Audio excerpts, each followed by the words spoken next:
আসসালামু আলাইকুম রহমতুল্লাহ বারাকাতুহ।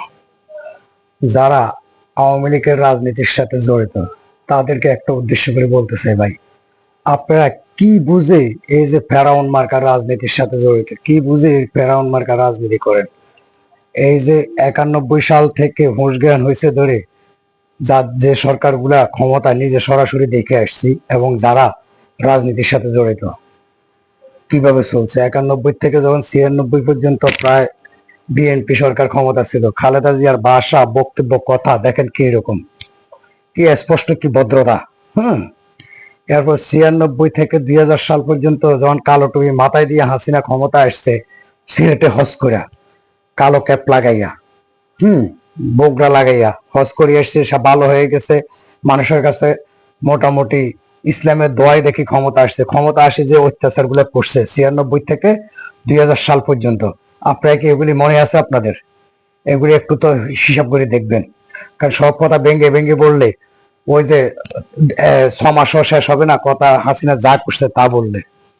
বিভিন্ন জায়গায় জামাতের লোকেরা ডিল দিয়ে দিই হত্যা করে মারছে, জয়নাল আজারি গাছের সাথে ঝুলে ডিল দিয়ে দিই মারছে। এই ধরনের অত্যাচার গুলো করছে, এবং সন্ত্রাসী গঠবাধা সব এই যে আওয়ামী লীগের রাজনীতির সাথে। হাসিনার ভাষাগুলো দেখছেন, ভাষাগুলো কি ভাষা, হিংসুক্ত ভাষা, ফেরাউন ভাষা।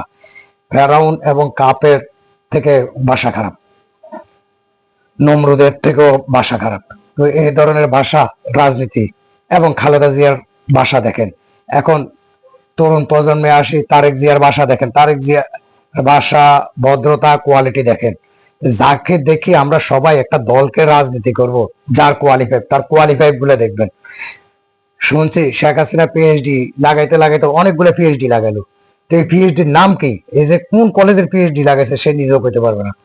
হ্যাঁ, আর ও ও মেট্রিক ফেল, ও ইয়া ফেল, তারেক জিয়ার এটা করতেছে। তাদের ভাষার হাসিনার ভাষা দেখেন, তাদের কোনো একটা খারাপ ভাষা পাবেন?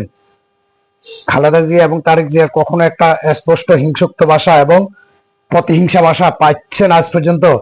আর দেখেন, যেমন হাসিনার ভাষা যেরকম কুৎসিত ভাষা, প্লাস তার পোলাটার ভাষাও দেখছেন, জয়ের ভাষাগুলো কিরকম কুৎসিত। হ্যাঁ, তাদের হলো প্রতিহিংসিত ভাষা। এবং ওদের কোন ধর্ম, ওরা নিজেরা করতে, জয় বিয়ে বিয়ে করছে খ্রিস্টান, তার মাইয়া বিয়ে বউ হয়েছে হিন্দু, বলা করছে একটা, এক একজন এক একটা করে। এদের ভাষাও দেখছেন কিরকম। এই ভাষাগুলার কোনো আগামাতা আছে? হুম তো এই ধরনের কোন, যেগুলার কোনো ধর্মের ঠিক নেই, জন্মের ঠিক নেই, এগুলোর পিছে আপনারা কিসের রাজনীতি করেন আমরা সেটাই বুঝি না। একটা দলের পিছে রাজনীতি করলে একটা দলের আদর্শ এবং উদ্দেশ্যকে দেখে রাজনীতি করতে হয়।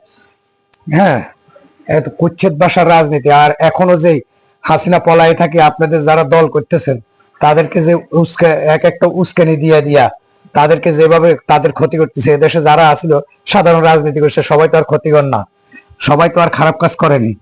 আওয়ামী লীগের রাজনীতি অনেকেই করছে, সবাই তো আর খারাপ কাজ করেনি। কারণ তাদেরকে এই দেশে রেখে তাদেরকেও মার খাওয়ানোর জন্য, জেলে ঢুকানোর জন্য, সেই যেভাবে যে ভাষাগুলা, যে বক্তব্যগুলো দিচ্ছে, যে কিছু নেতারা বাইরে থেকে থেকে যে বক্তব্যগুলো দিচ্ছে, যে হিংসুক্ত ভাষাগুলা ব্যবহার করতেছে এবং কলটাকে যেভাবে প্রকাশ করতেছে হুমকি হামকি দিয়া, এগুলি কি ক্ষতি করতেছে? যদি রাজনীতিক দেশের জন্য করতে হইতো তাহলে আবার আন্তরিকতা দিয়া, নেতার করে আন্তরিকতা রাইখা, জনগণের পাশে দাঁড়ানোর হিসাব রাইখা, কিভাবে দাঁড়াতে হয়, জনগণের ভিতরে ঢুকতে হয়, ওইভাবে আসতো। ওইভাবে না আসে এখন হিংসুক্ত ভাবে রাজনীতি করতেছে। এই দলের নাম লয়ে আপনি কেন খামাখাই দলের কথা বলে, দলের হাসিনার কথা শুনে এবং কিছু কিছু নেতৃত্বের কথা শুনে আপনারা কেন এখন রোডে নামতেছেন? এই দলটা মুখে নিচ্ছেন, এই দলটা মুখে নিয়ে আপনারা কেন বিপদ টানিয়ে আনতেছেন ভাই? এগুলি আপনি একটু সাবধানে থাকেন, কারণ এই বিপদগুলো আপনার টানিয়ে আনার দরকার নেই। এই দলটা মুছি দেন, কারণ এই দলটা আর করার আপনাদের আমি মনে করি দরকার নাই। যে যার নেতৃত্বে রাজনীতি করতেছেন তার বাসায় যদি এরকম হয়, সে যদি আপনাদেরকে, মরলে আপনারা মরবেন, ওর কি, ওর জায়গায় ও থাকবে। তো এই জন্য এ আর জীবনে বাংলাদেশে আসার কোনো সুযোগ নেই, যা করছে ওর বয়স জীবন থাকতে আর সুযোগ নেই, শেষ। তো এই দলের আশা আপনারা ছেড়ে দিয়ে আপনারা চুপ হয়ে বসে থাকবেন, এটা আপনাদের সবচেয়ে ভালো কাজ। চুপ হয়ে বসে থাকবেন। যদি আপনারা রাজনীতি করতে চান, আপনারা নতুন করে রাজনৈতিক দল গঠন করে আপনারা রাজনীতি করেন, এই কুচ্ছিত রাজনীতিতে আপনি বেরিয়ে যান।